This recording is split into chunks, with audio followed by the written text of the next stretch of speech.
السلام علیکم ورحمۃ اللہ وبرکاتہ۔ الحمدللہ والصلاۃ والسلام علی رسول اللہ، اما بعد۔ محترم ناظرین اکرام، ہم آپ تمام کا استقبال کرتے ہیں مرسی ٹی وی کے اس خصوصی پروگرام حج مبرور میں۔ اس پروگرام میں ہم حج کا جو مسنون طریقہ ہے کتاب و سنت کی روشنی میں سیکھ رہے ہیں، اور الحمدللہ ہماری دینی رہنمائی کے لیے ہمارے ساتھ فضیلت الشیخ ڈاکٹر سید حسین عمری مدنی حفظہ اللہ موجود ہیں۔ الحمدللہ اب تک ہم نے مناسک حج کے تعلق سے بہت ساری معلومات حاصل کی ہیں۔ آج انشاءاللہ تعالی وقوف عرفہ کے تعلق سے، میدان عرفات میں ٹھہرنے کے تعلق سے جو اہم معلومات ہیں، جو اہم سوالات ہیں، انشاءاللہ تعالی ہم شیخ محترم کے سامنے رکھیں گے اور اس سلسلے میں دینی رہنمائی حاصل کریں گے۔ آئیے شیخ محترم کا ہم استقبال کریں، پھر اپنے سوالات کی طرف آگے بڑھیں۔ شیخ محترم، ہم آپ کا استقبال کرتے ہیں۔ بارک اللہ فیکم، حیاکم اللہ۔ شیخ محترم، میدان عرفات کے حوالے سے جو سوالات ہمارے پاس موجود ہیں فقہی احکامات کے متعلق، وہ ہم جو ہے آپ سے پوچھنا چاہ رہے ہیں۔ اس میں سب سے پہلا سوال یہ ہے کہ وقوف عرفہ کا حکم کیا ہے؟ میدان عرفات میں ٹھہرنے کا حکم کیا ہے؟ بسم اللہ، الحمدللہ والصلاة والسلام علی رسول اللہ، اما بعد۔ حجاج کے جتنے کام ہیں ان سارے کاموں میں سب سے اہم ترین کام وقوف عرفہ ہے۔ سبحان اللہ، جی۔ تمام دنوں میں، مناسک حج کے تمام دنوں میں سب سے اہم دن عرفے کا دن ہے۔ حکم کے اعتبار سے بھی، فضیلت کے اعتبار سے بھی، اہمیت کے اعتبار سے بھی، ہر لحاظ سے حاجی کو عرفے کے دن کو اہمیت دینی چاہیے اور غنیمت جاننا چاہیے۔ جی۔ شرعی اور فقہی حکم کے اعتبار سے رکن ہے۔ رکن کا مطلب یہ ہوا کہ اگر اس میں غفلت برتی جائے گی، اگر وہ ادا نہیں ہوگا، میدان عرفہ میں پہنچ نہیں پائیں گے، تو ایسی صورت میں ان کا حج صحیح نہیں ہوگا۔ یعنی دم، فدیہ، کوئی اس کا بدل نہیں ہو سکتا، اس ڈیمیج کو کوئی چیز کنٹرول نہیں کر سکتی ہے۔ بارک اللہ فیکم۔ شیخ محترم، یہ وقوف عرفہ یعنی میدان عرفات میں ٹھہرنا ہے، اس کا وقت کب سے لے کر کب تک ہے؟ بارک اللہ فیکم۔ آدمی میدان عرفہ میں آ جائے یہ رکن ہے۔ جی ہاں۔ اس سے اس کا حج محفوظ ہو گیا اور انشاءاللہ اس کا حج ادا ہو گیا۔ جی۔ 9 تاریخ کو زوال سے غروب کے درمیان کچھ وقت کے لیے بھی اگر وہ آ جائے تو الحمدللہ اس کا حج پورا ہو گیا حکم کے اعتبار سے۔ لیکن اگر کوئی آدمی سورج ڈوبنے تک میدان عرفہ میں رہ رہا ہے تو اس نے رکن کے ساتھ ساتھ واجب کام بھی کیا، جی، کیونکہ وقوف رکن ہے، اور وقت کا خیال رکھنا، غروب آفتاب تک رکے رہنا، یہ واجبات میں داخل ہے۔ جی، جزاکم اللہ خیرا۔ شیخ محترم، جسے یہ وقت میں ٹھہرنے کا موقع نہیں ملا تو اس کا کیا حکم ہے؟ یعنی وہ میدان عرفات میں اس وقت پہنچا جب کہ سورج غروب ہو گیا تھا، تو کیا اس کا وقوف عرفہ ہوگا یا نہیں؟ اس سلسلے میں اللہ کے نبی صلی اللہ علیہ وسلم سے ہم کو روایت ملتی ہے، سنن ابن ماجہ وغیرہ میں صحیح درجے کی روایت ہے کہ حج عرفے کا دن ہے، اور جو کوئی فجر سے پہلے میدان عرفہ میں آ جائے، رات تو اصل یہ ہے کہ مزدلفہ میں گزارنی ہے، جی، لیکن کوئی اگر میدان عرفہ میں آ جائے تو انشاءاللہ اس کا حج پورا ہو جائے گا۔ جی، تو یہاں 2-3 باتوں کا ہم کو خیال رکھنا ہے۔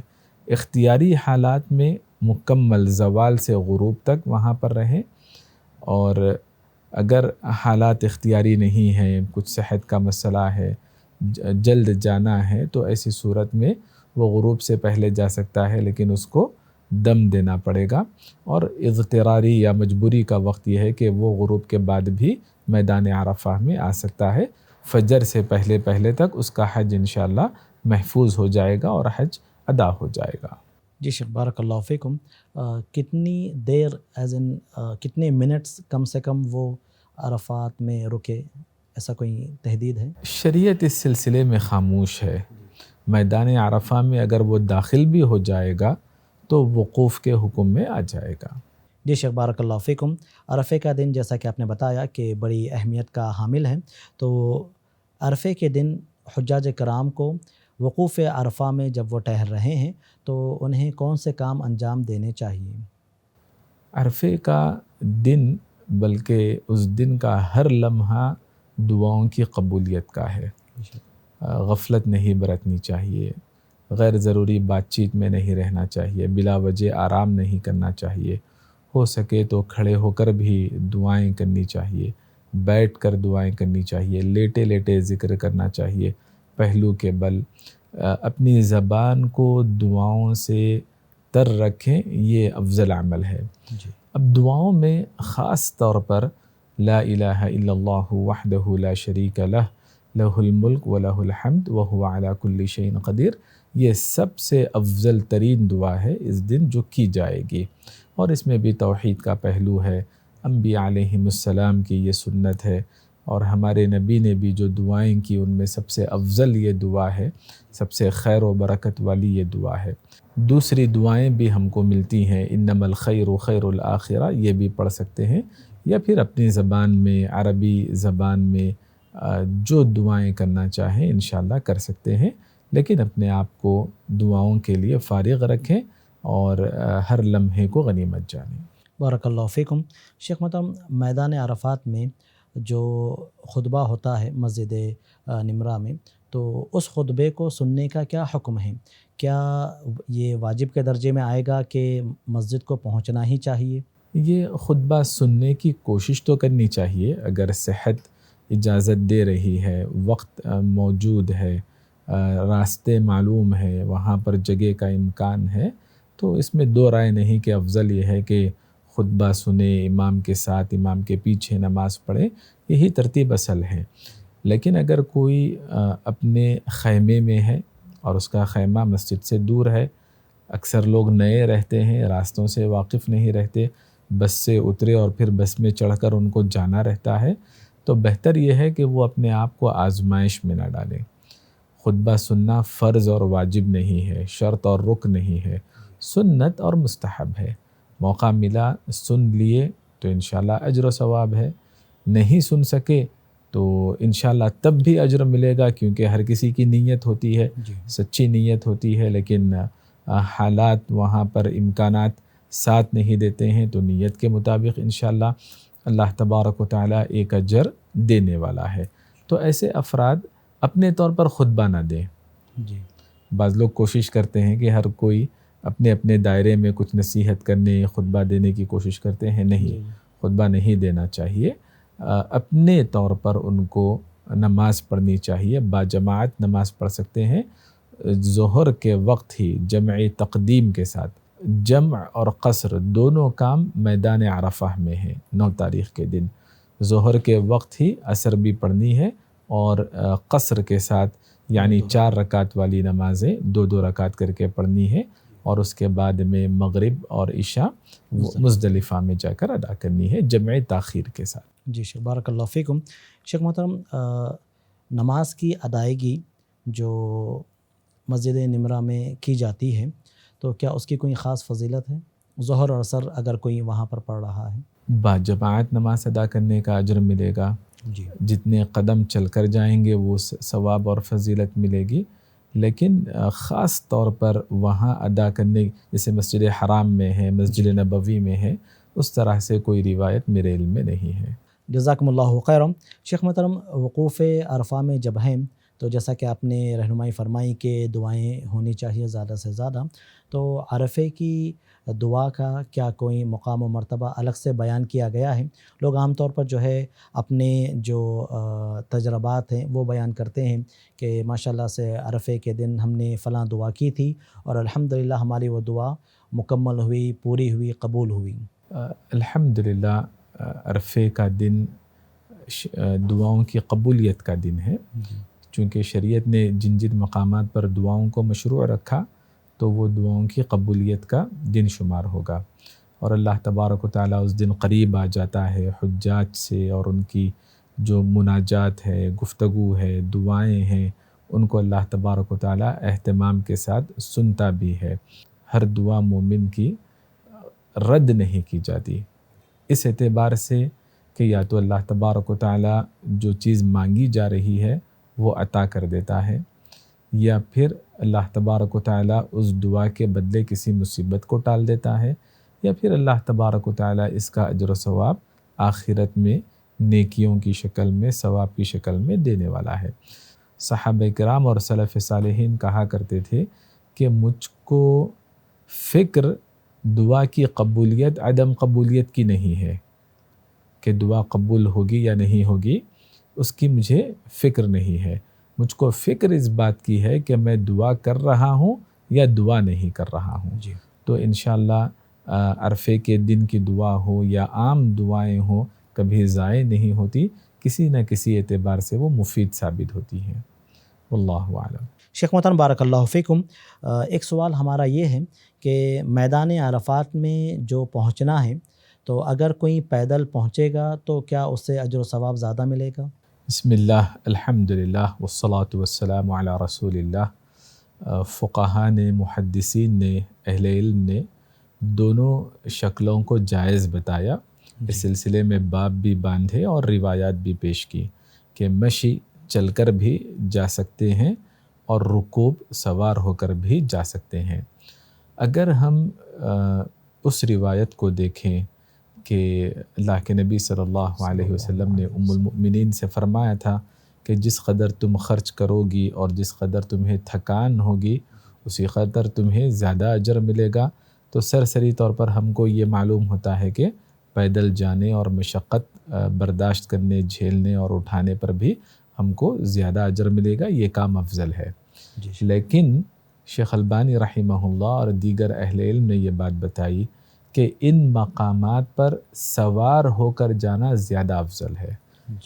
مینا سے عرفات ہو، عرفات سے مزدلفہ ہو، مزدلفہ سے مینا ہو۔ عام طور پہ مزدلفہ سے مینا آنے میں سواریاں نہیں مل پاتی، پیدل آنا پڑتا ہے، لیکن اگر سواری فراہم ہو تو پیدل چل کر جانے سے زیادہ بہتر یہ ہے کہ سوار ہو کر جائیں، کیونکہ اللہ کے نبی صلی اللہ علیہ وسلم نے سوار ہو کر یہ تمام مناسک ادا کیے، تو خاص طور پر یہ نقطہ بتایا گیا کہ سوار ہونا یہاں پر افضل ہے۔ واللہ اعلم۔ جزاکم اللہ خیرا۔ شیخ محترم، جو مسجد نمرہ میں جو خطبہ ہوتا ہے، خاص طور سے عرفے کے دن کا خطبہ، تو اس کی بڑی اہمیت ہے، تو لوگ ماشاءاللہ سے ریڈیو پر یا آن لائن بھی جو ہے اس خطبے کو سنتے ہیں، اور پھر اس کے بعد نماز بھی ہوتی ہے۔ تو کیا آن لائن جس طرح نماز ہو رہی ہے یا ریڈیو کے ذریعے سے، کیا وہ نماز کو فالو کرتے ہوئے امام صاحب کے ساتھ ہی نماز ادا کر سکتے ہیں اپنے خیموں میں؟ خطبہ سننے میں کوئی حرج کی بات نہیں، عربی سننا ہو یا فوراً ترجمے بھی آتے ہیں، ترجمہ سننا ہو تب بھی کوئی حرج کی بات نہیں، لیکن اس کی شرعی حیثیت نہیں ہوگی۔ جیسے آپ مسجد میں سن رہے ہو، اس طرح کے احکام اپنے خیمے میں ریڈیو سے سننے میں، موبائل سے سننے میں یا کوئی اور ڈیوائس سے سننے میں شرعی احکام ویسے نافذ نہیں ہوں گے، وہ لاگو نہیں ہوں گے، اور نہ ہی اس کی بنا پر اقتداء بھی نہیں کرنی چاہیے، نماز نہیں پڑھنی چاہیے اس کی بنا پر، کیونکہ بہت فاصلے وہاں پر آ جاتے ہیں اور صفیں جڑی رہنا اقتداء صحیح ہونے کے لیے شرط ہے۔ تو ایسے لوگ اس کو فالو نہیں کریں گے، اپنے طور پر جماعت بنائیں گے اور 2 رکعت کر کے نماز ادا کریں گے۔ جی شیخ، بارک اللہ فیکم۔ جو لوگ وہاں پر موجود ہیں میدان عرفات میں، اگر وہ وہاں موجود ہیں تو کیا وہ وقت کا لحاظ رکھیں گے کہ مسجد نمرہ میں نماز ہو چکی اس کے بعد ہی وہ نماز پڑھیں، خطبہ ہو چکا اس کے بعد ہی وہ نماز پڑھیں، یا پھر وہ اپنے لحاظ سے جو ہے نماز کی ادائیگی کر لے سکتے ہیں؟ زوال کے بعد الحمدللہ وقت کی ابتدا ہو جاتی ہے۔ اگر کوئی آدمی انتظار کر رہا ہے تو وقت گنجائش کا حامل ہے، لیکن شریعت نے پابند نہیں کیا کہ ان کے بعد، جیسے قربانی میں احکام ہے کہ پہلے وقت کا حاکم قربانی کرے اور اس کے بعد میں دوسروں کو قربانی کرنی چاہیے، اس طرح کی ہدایت یہاں پر نہیں دی گئی۔ اگر کسی کو شبہ ہو، وہ کچھ دیر رکنا چاہے تو رک جائے، کوئی حرج کی بات نہیں ہے، ورنہ کوئی آدمی زوال کے بعد پڑھنا چاہ رہا ہے تو انشاءاللہ اس کے لیے منع نہیں ہے۔ واللہ اعلم۔ جزاکم اللہ خیرا۔ شیخ محترم، عرفے کے دن کا سبق کیا ہے جو حجاج کرام کے لیے اہمیت کا حامل ہو، سیکھنے کی انہیں ضرورت ہو؟ اس میں دعائیں ہیں کہ دعا اللہ سے کرنی چاہیے، دعا کرنی چاہیے، اللہ سے کرنی چاہیے، اللہ کے علاوہ دوسروں سے دعا کرنا، دوسروں کو پکارنا خوشحالی میں پریشان حالی میں، یہ منع ہے، شرکیہ کام ہے، سب سے پہلی بات۔ دوسری بات یہ معلوم ہوتی ہے کہ میدان عرفہ میں اللہ تعالیٰ نے دین کی تکمیل کی آیتیں نازل فرمائی، الیوم اکملت لکم دینکم، تو اس سے پتہ چلتا ہے کہ بدعات سے بچنا چاہیے، سنتوں پر عمل کرنا چاہیے۔ دین ہمارا ناقص نہیں ہے، کامل ہے، مکمل ہے۔ جیسے دین کی کسی چیز کو نکالا نہیں جا سکتا دین سے، اسی طرح دین میں کسی چیز کا اچھی سمجھے جانے والی چیز کا اضافہ نہیں کیا جا سکتا۔ تو دو اہم ترین اسباق ہم کو ملتے ہیں کہ دعا اللہ ہی سے ہو، غیر اللہ سے نہ ہو، اور اسی طرح سنتوں پر عمل کریں، بدعات سے اپنے آپ کو بچائے رکھیں۔ جزاکم اللہ خیرا۔ شیخ محترم، جب ہم میدان عرفات میں اپنے ان تمام کاموں سے فارغ ہو جاتے ہیں اور غروب آفتاب ہو جاتا ہے، سن سیٹ ہو جاتا ہے، تو اس کے بعد پھر مزدلفہ کی جانب ہمیں نکلنا ہے، تو غروب آفتاب کے فوراً بعد ہی ہم نکلیں گے یا پھر وہاں پر ہم تھوڑی دیر اور رک سکتے ہیں، ٹہر سکتے ہیں؟ وہاں کا جو انتظامیہ ہدایت دیتا ہے جی اس کو فالو کرنا بہت ضروری ہے۔ عام طور پر عصر سے ہی بسوں میں بیٹھانا شروع کر دیتے ہیں جی اور بارڈر کے پاس لا کر روک دیتے ہیں، غروب ہونے کے بعد مزدلفہ میں داخل ہوتے ہیں، عرفہ سے نکلتے ہیں۔ لوگ ضد کر کے تاخیر کرتے ہیں اور نتیجتاً ساری رات ان کی بس میں گزر جاتی ہے، اور پھر فجر بھی ان کو کبھی بس میں یا بس سے باہر نکل کر پڑھنی پڑتی ہے۔ تو بہتر یہ ہے کہ وہاں جیسے انتظامات ہو ان کا تعاون کریں، ان کا خیال رکھیں، ان کا لحاظ رکھیں، یہ بہت اچھی بات ہے۔ شرعی حکم کے اعتبار سے میدان عرفہ میں آپ داخل ہوئے زوال کے بعد، انشاءاللہ آپ کا رکن ادا ہو گیا۔ آپ غروب تک رہیں گے بس میں، بارڈر پر رہیں گے، آپ کا واجب ادا ہو گیا۔ تو تاخیر نہیں کرنی چاہیے، تعاون کرنا چاہیے۔ جزاکم اللہ خیرا۔ شیخ محترم، مزدلفہ میں جو رات گزارنا ہے اس کا شرعی حکم کیا ہے؟ اس سلسلے میں اہل علم کے درمیان اختلاف ہے۔ کچھ اہل علم نے رکن قرار دیا، کچھ اہل علم نے واجب قرار دیا۔ اہمیت کا حامل ہے، غفلت نہیں برتنی چاہیے۔ مغرب اور عشاء بھی مزدلفہ پہنچ کر پڑھنی چاہیے۔ عشاء کے وقت جمع تاخیر کے ساتھ مغرب کی 3 رکعت ادا کی جائے گی اور عشاء کی 2 رکعت ادا کی جائے گی۔ جزاکم اللہ خیرا۔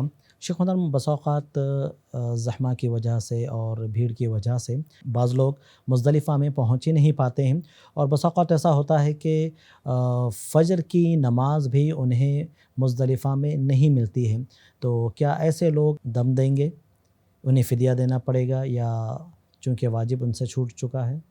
اسی لیے کچھ پہلے میں نے کہا کہ عصر سے اگر وہ لے جانا شروع کریں تو ان کے ساتھ تعاون کرنا چاہیے۔ جی دیکھیے، حالات 2 طرح کے ہوتے ہیں۔ ایک اپنی مرضی سے، اپنے اختیار سے تاخیر کرنا، ایسی صورت میں جن اہل علم کے یہاں وہ رکن ہے حج باطل ہی ہو جائے گا، اور جن اہل علم کے یہاں وہ واجب ہے تو آپ کو دم دینا پڑے گا واجب چھوٹنے کی صورت میں۔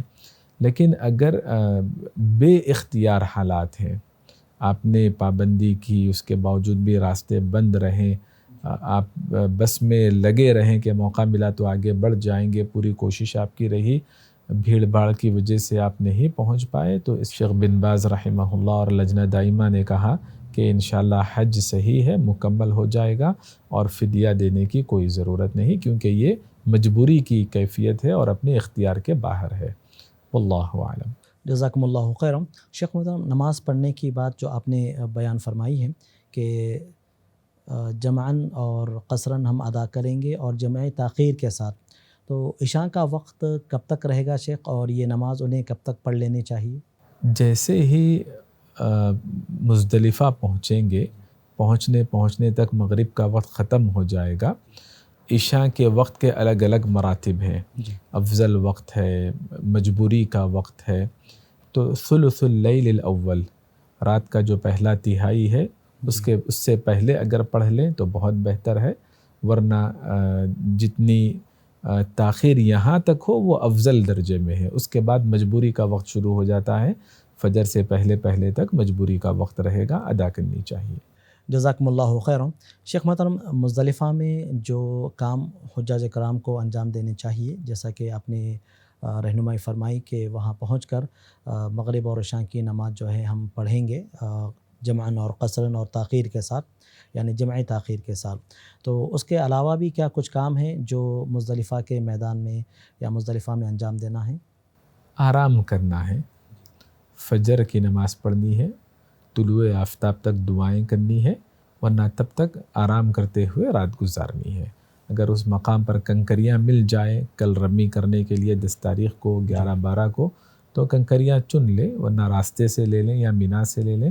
بلکہ کچھ اہل علم نے یہاں تک لچک رکھی ہے کہ جن کنکریوں سے رمی ہوئی ان کنکریوں سے دوبارہ رمی کی جا سکتی ہے۔ جی، یعنی مزدلفہ ہی سے کنکریاں لینا ضروری نہیں۔ ان کنکریوں کا سائز کیا ہونا چاہیے شاید؟ چنے کے دانے کے برابر۔ جی، یعنی زیادہ بڑے بھی نہ ہوں اور بالکل بھی چھوٹے نہ ہوں۔ بارک اللہ فیکم۔ شیخ محترم، مزدلفہ سے ہمیں عقیدے کا کیا سبق حاصل ہوتا ہے؟ اللہ کے نبی صلی اللہ علیہ وسلم نے جب کنکریاں چننے کی اجازت یا ہدایت دی تو اس وقت غلو کرنے سے منع کیا، دین میں غلو کرنے سے، یعنی جس کو جو مقام دینا ہے وہ مقام دینا چاہیے، اس کو اس کے مناسب یا اس کے لائق مقام سے آگے نہیں بڑھانا چاہیے۔ اور یہ اتنا سنگین معاملہ ہے کہ لوگوں کی ہلاکت کی وجہ، سابقہ امتوں کی بربادی اور تباہی کی وجہ دین میں غلو کرنا بتایا۔ تو اس موقع پر اللہ کے نبی صلی اللہ علیہ وسلم نے دین میں غلو کرنے سے منع کیا۔ جی شیخ، یہ غلو کا معنی و مطلب تھوڑا اور واضح ہو جائے تاکہ زندگی میں ہم اسے کیسے پریکٹیکل طور پر نافذ کر سکتے ہیں؟ جس کو جو مقام دینا ہے وہ مقام دینا چاہیے۔ انزل الناس منازلہم، جس کے جو اختیارات ہیں وہ اختیارات تصور کریں۔ اللہ کے جو اختیارات ہیں وہ نبی کے لیے نہ سمجھیں، نبی کا جو رتبہ ہے معصوم عن الخطا ہے وہ اولیاء کے لیے نہ سمجھیں، صحابہ کے لیے نہ سمجھیں یا ائمہ کے لیے نہ سمجھیں۔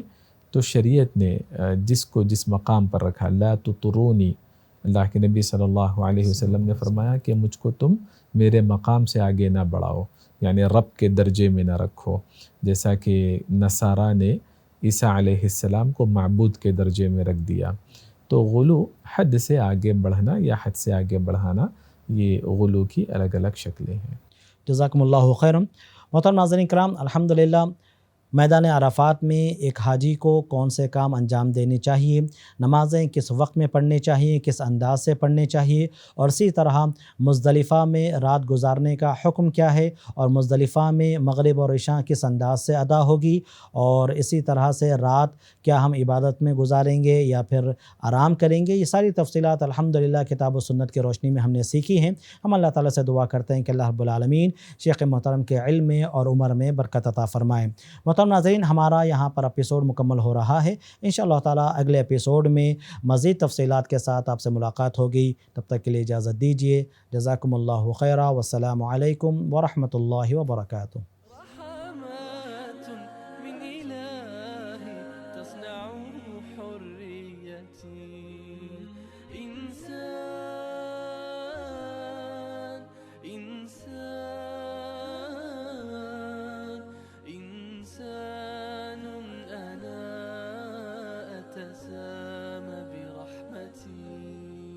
أتسامى برحمتي۔ مرسی ٹی وی کے مزید ویڈیوز کے لیے ہمارے چینل کو سبسکرائب کریں اور بیل آئیکن کو ضرور دبائیں۔ جزاک اللہ خیرا۔